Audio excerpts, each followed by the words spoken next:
जय माँ इंद्राक्षी, जय माँ अम्बे। इंद्राक्षी धाम में दर्शकों आप सभी का हम हार्दिक स्वागत करते हैं। होली के विशेष पर्व पर आप सभी को हमारी तरफ से बहुत बहुत शुभकामनाएं। होली का पर्व वास्तव में बहुत ही आमोद प्रमोद का पर्व है, हर्षोल्लास का पर्व है और साथ में भक्ति से ओतप्रोत ये विशेष पर्व है।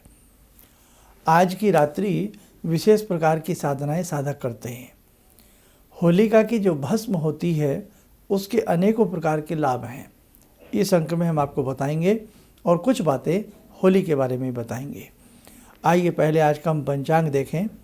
6 मार्च सन 2023 दिन सोमवार, संवत 2079, फाल्गुन मास, शुक्ल पक्ष, तिथि आज चतुर्दशी और पूर्णिमा का संयोजन है। 14 जो तिथि है वो शाम के 4:20 तक रहेगी। उसके बाद पूर्णिमा लग जाएगी। नक्षत्र मघा, राहुकाल 7:30 से 9, दिशाशूल पूर्व दिशा। अब होली को लेकर के बड़ा कन्फ्यूज़न है। इस पर लगातार हम आपको एक सप्ताह से सारी जानकारी विस्तार से दे रहे हैं। होली का पूर्णिमा की रात्रि में दहन की जाती है, ये मनाया जाता है और साथ ही लेकिन भद्रा उसमें निषेध है, भद्रा को छोड़ा जाता है। लेकिन मुहूर्त प्रकरणों में, मुहूर्त शास्त्रों में, पंचांगों में बहुत जगह ये चीज़ है कि अगर भद्रा लंबे समय तक हो और अगले दिन रात्रि में पूर्णिमा बिल्कुल विस्तार से ना हमें दिखती हो, उस स्थिति में हम भद्रा का मुख छोड़ करके उसका पुच्छ ले सकते हैं। तो कायदे में तो आज रात्रि में होली का दहन होना चाहिए, ठीक है। लेकिन अब भाई इसमें आप और हम क्या कर सकते हैं, हम कह सकते हैं ना। लेकिन अगर आज नहीं है और कल अगर आप होलिका का दहन करते हैं तो पहले तो उसकी जानकारी थोड़ी सी ले लें, वो हम आपको बता दें।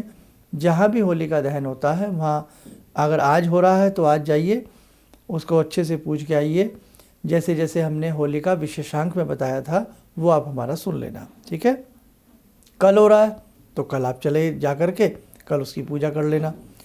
होलिका दहन जब हो तो हमने एक विशेष प्रकार का उसमें उपाय बताया था कि उसमें कुछ द्रव्य बताए थे, वो वहाँ से नोट कर लेना होली विशेषांक से। वो उसमें होम के आना और एक कच्चा सूत का धागा अपने पैर से सिर तक नाप करके सारे परिवार के नाम से सब अलग अलग सबका नाप करके होली में डाला जाता है। वर्ष भर के कलेश कट जाते हैं, संकट दूर होते हैं और यदि कोई गुप्त क्रिया आपके ऊपर कोई की होती है तो वो भी नष्ट हो जाती है। अब हम आपको ये बताएं कि अब वास्तव में होली की रात्रि में तंत्र मंत्र प्रयोग किए जाते हैं, वास्तव में किए जाते हैं। लेकिन एक वहम हम आपके दिमाग से निकाल दें। हर तीसरे आदमी के मन में ये वहम आ जाता है कि होली की रात्रि में कोई हमारे ऊपर ना कर दे, कोई भूत प्रेत हमारे ऊपर ना छोड़ दे। तो देखो इसमें 99% अंधविश्वास है। कैसे?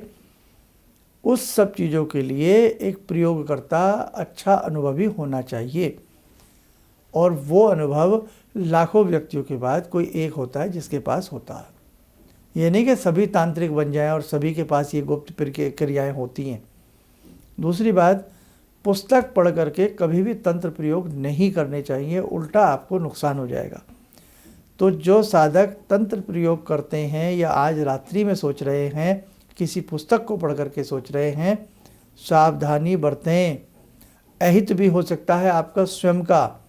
तो इस प्रकार से ये चीज़ें बिना गुरु के निर्देशन में रहे बिना नहीं करनी चाहिए। इसलिए ध्यान रखें, गुरु निर्देशन सर्वोपरि है, बिन गुरु ज्ञान नहीं रहे। समझते हैं ना? खैर, तो आप ध्यान रख लेना। और एक बात अब हम अपनी भी बता देते हैं। आज रात्रि में हमने एक मंत्र सिद्धि के लिए बताया है भगवान नरसिंह का। इससे हमारे परिवार की, कुल की हमारी रक्षा होती है। भूत प्रेत कोई भी ऐसी चीज़ डाकनी शाकनी हमारे ऊपर हो, हम तुरंत सुरक्षित हो जाते हैं इसे पढ़ते ही। आपको कहीं भी जाने की आवश्यकता नहीं है। अपने घर में भगवान है, अपने मन में मंदिर है। आप अच्छे से इन सब चीज़ों को करिएगा। मतलब मेरा भाव ये है कि कई बार हम भूत उतरवाने के लिए इधर उधर धक्के खाते हैं, मारे घूमते हैं। कहीं भी जाने की ज़रूरत नहीं है, बल्कि आपके पास वो शक्ति आ जाएगी कि आप स्वयं वो कार्य करने लगेंगे। तो अच्छे से उस विधि को लिख लेना। और उसमें मंत्र में हल्की सी एक अंदर की तरफ मिस्टेक है टाइपिंग करते समय, इसलिए वो मंत्र हमने नीचे यूट्यूब में जो कल हमने कार्यक्रम दिया था उसमें लिख दिया है, वो नीचे से उतार लेना मंत्र। और फेसबुक पर भी टॉप हेड पर वो मंत्र हमने ऊपर की तरफ लिख दिया है, वो अच्छे से आप लोग देख लेना, ठीक है। विधि सारी उसके अंदर हमने बताई गई है। कल फेसबुक का कार्यक्रम था जो उसमें बता दिया है, यूट्यूब पर था वो भी था। टाइटल है होली की रात्रि में मंत्र सिद्ध करें, बढ़िया वाला जो बताया था आपको। अनेकों उस मंत्र के लाभ हैं। अब हम आते हैं होलिका की भस्म के ऊपर। अब होली की जो भस्म होती है इसके बहुत फायदे होते हैं, लेकिन भैया होली अब उन रीति रिवाजों से दहन नहीं की जाती। अब कन्फ्यूज़न ही देख लिए कितना फैला हुआ है ना। अब कायदे में जो अच्छे पंचांग हैं हमारे देश के, उन सब ने होली का दहन आज रात्रि का बताया है और कल की बताई है रंग वाली होली, लेकिन 50-50 का रेशो चला जाता है। इसलिए देख लेना, होली का दहन 90% या 70-60% होली का दहन लोग कल करेंगे और फाग वाली होली जो वो परसों खेलेंगे। अब खैर जैसे भी जो करें, आप सबके साथ सम्मिलित रहिए, अच्छी बात है। लेकिन होली का दहन का जो विशेष मंत्र है, प्रयास करें या तो उसे आज रात्रि में पढ़ लें, क्योंकि वो समय, वो मुहूर्त आज ही रात्रि में है, और या कल सुबह अपनी दैनिक साधना में वो नरसिंह भगवान का मंत्र आप सिद्ध कर लें। ये बात हमारी ध्यान रखना, क्योंकि कल पूर्णिमा जो है वो शाम को 6:10 तक है, उसके बाद पूर्णिमा नहीं रहेगी। इसलिए रात्रि में आप सिद्धि करेंगे, उसका कोई औचित्य आपको फल नहीं मिलने वाला। अब हम बात कर रहे हैं आपसे होलिका की भस्म की। होलिका की जो भस्म होती है वो अनेकों कार्यों में सिद्ध होती है। जहाँ विधि विधान से होलिका दहन हो, वहाँ से उसकी भस्म ले आएँ, एक डिब्बी में रख लें, साफ़ सुथरी में, चांदी की डिब्बी हो, कांच की डिब्बी हो, साफ़ सुथरी डिब्बी में रखें और उसको तिलक के रूप में अपने मस्तक पे भी लगाया करें, भगवान नरसिंह का, भगवान विष्णु का ध्यान करके। आपके अंदर एक ओज तेज आने लगेगा, आपका शरीर गिरा गिरा रहता है, आपका मन घबराया रहता है, थोड़ी सी उसको हल्की सी चाट पी सकते हैं, कोई दिक्कत नहीं है। और बच्चे को नज़र लग जाती है, बड़े को नज़र लग जाती है, थोड़ा सा उसके मस्तक पे भी उसको लगाइए। इसके साथ साथ जब आप कहीं विदेश यात्रा में या किसी बड़ी यात्रा में जा रहे हैं, अपने साथ वो थोड़ी सी उसकी राख आश ले जाइए, उसको आप कान के पीछे हल्की सी लगा के जाइए, आपकी यात्रा सुखमय होगी, निर्विघ्न होगी। इसके साथ साथ आपने कोई ऐसा भवन, कारखाना लिया है या भवन लिया है जिसमें बड़े संघर्ष से हो रहे हैं, बड़ी दिक्कतें आ रही हैं, तो क्या करें, पीले रंग का एक कपड़ा ले लें, पीले रंग के कपड़े में वो होली की राख, 2 पीली कोड़ी और एक गोमती चक्र और एक हल्दी की गांठ, ये सारा सामान रख करके पीले ही धागे से बांध करके बृहस्पतिवार के दिन या मंगलवार के दिन या इतवार के दिन, 3 दिन चुन लें, गुरु, मंगल और रवि, किसी भी एक दिन चौखट पर जा कर के उसको टांग दीजिए और नमस्कार कर लीजिए भगवान विष्णु का ध्यान करके कि प्रभु आपकी कृपा से मैं, मेरा परिवार और ये भवन, ये घर, ये उद्योग सुरक्षित रहे। तो उस कारखाने में जो गतिविधियां गलत हो रही थी वो धीरे धीरे सही होने लगेंगी। और टांगना ये अंदर की तरफ है, जो जल्दी से किसी को दिखाई भी ना दे। इस हिसाब से हल्की सी छोटी सी एक पोटली बना करके टांग दें। अपने घर में भी हर वर्ष एक पोटली बना करके इसी प्रकार से सामग्री की अपने मुख्य दरवाजे पर या अंदर के दरवाजे पर आप उसे लगाइए और आपके परिवार में सुरक्षा आने लगेगी। इसी राख का एक प्रयोग और किया जाता है, जैसे पति पत्नी में बहुत कलेश रहता है, आपको लगता है कि भाई कहीं कोई जादू टोना ऐसा कुछ, शायद तो कहीं कुछ ऐसा नहीं हो गया है।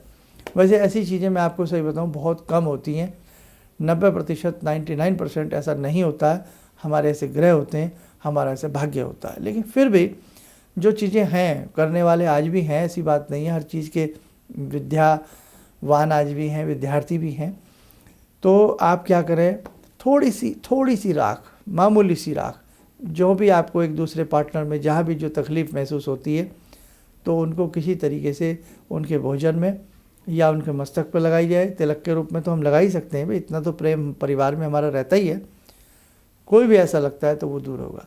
बच्चों में चिड़चिड़ापन है, गुस्सा है, कड़वाहट है, बात बात पर क्रोध है, तो श्री हरि के 108 नाम जपें, भगवान विष्णु के 108 नाम जपें और वो राख उन बच्चों के मस्तक पर कहीं लगाई जाए, उनकी पुस्तक पर लगाई जाए, ताकि पुस्तक का ज्ञान उन्हें प्राप्त हो विद्या का ज्ञान उन्हें प्राप्त हो।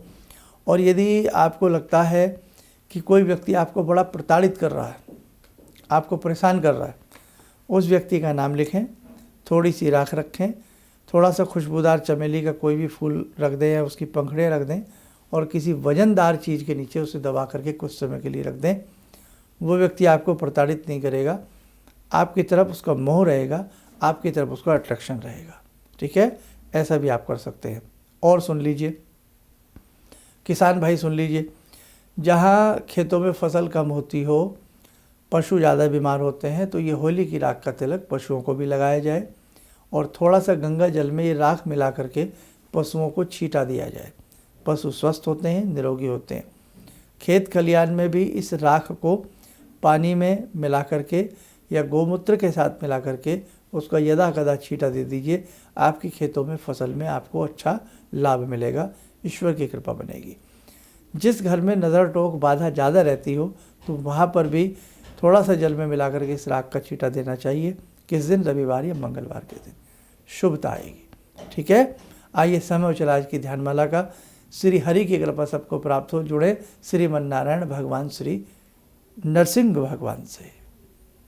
ॐ करारविन्दे न पदारविन्दं मुखारविन्दे विनिवेशयन्तं वटस्य पत्रस्य पुटे शयानं बालामुकुन्दं मनसा स्मरामि, बालामुकुन्दं मनसा स्मरामि।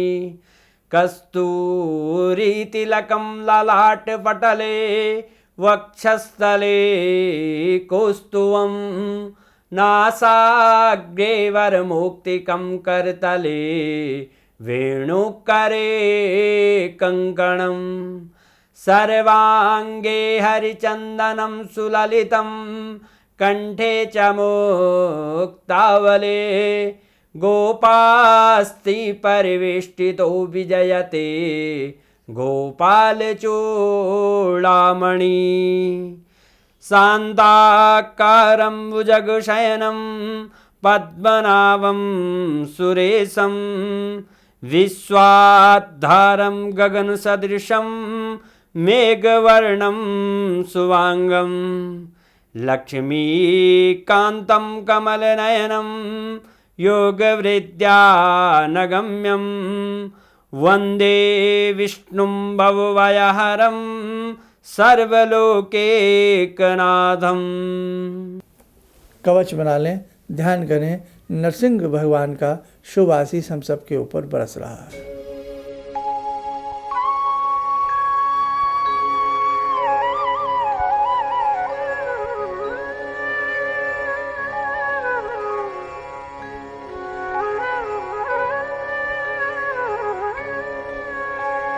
ओम बोलते हुए नेत्र खोलें, सामान्य हो जाए। देखो मेरे साथियों, नाना भांति के योग हैं, नाना भांति की बातें हैं जो समय समय पर आपको और हमें शेयर करनी है। इस प्रकार के जितने भी हमारे वीडियो हैं उन्हें आप धर्म के नाते शेयर ज़्यादा से ज़्यादा कीजिए ताकि लोगों को भी इस प्रकार की जानकारी प्राप्त हो सके। दूसरी बात, होली के बारे में हमने समस्त जानकारी आपको होली का विशेषांक में दी है। जो होली का अच्छे से महत्व जानना चाहते हो, करना चाहते हो, कब होली मनाएं, कैसे क्या करें, सारी जानकारी आपको उस अंक से प्राप्त हो जाएगी। अपने नियर डियर लोगों को वो अंक और आज का अंक आप जरूर भेजिएगा। आप स्वस्थ रहें, सुखी रहें और मेरी तरफ से होली की ढेर सारी शुभकामनाएं आप सभी को। जय जय अम्बे, जय माँ भवानी। गुरु जी से मैं तब से जुड़ा हूँ जब से वो एक चैनल आती थी P7, उसी से मैं जुड़ा हुआ था। और गुरुदेव से हमारी जब मुलाकात हुई तो मैं आश्चर्यचकित रह गया जब उन्होंने हमसे बताया कि आपके साथ ऐसे ऐसे हुई। तो मैं इतना आश्चर्य हो गया कि इन्हें कैसे मालूम, और इतना बढ़िया इन्होंने बताया जिसके वजह से मैं आज तक उनसे प्रभावित हूँ। और इनका बताने का शैली वगैरह इतनी बढ़िया है जो हम अपने क्लास के टीचर से भी उतना बढ़िया नहीं समझ पाते थे। ये हमें बहुत पसंद आई। और दूसरी बात कि इनके साथ जितने भी मैं जुड़ा, जब से जुड़ा रहा, जो भी समस्या आई, मैं बहुत ही अच्छा तरह से मेरे सॉल्व होते चले गए। और आज तक मैं उनके आशीर्वाद से मैं बहुत सुखी हूँ। किसी भी समस्या के समाधान के लिए मिले प्रसिद्ध हस्तरेखा एवं वास्तु विशेषज्ञ प्रोफेसर धर्मेंद्र शर्मा जी से। नोट: शिविर में भाग लेने हेतु एवं व्यक्तिगत रूप से मिलने के लिए कॉल करने का समय सुबह 10 बजे से शाम 6 बजे तक। हमारे विभिन्न ज्ञानवर्धक कार्यक्रम देखने के लिए आप हमें अभी सब्सक्राइब करें, बेल आइकन को प्रेस करें ताकि आप देख सकें हमारा कार्यक्रम सबसे पहले। और अधिक जानकारी के लिए फेसबुक पेज को लाइक करना न भूलें।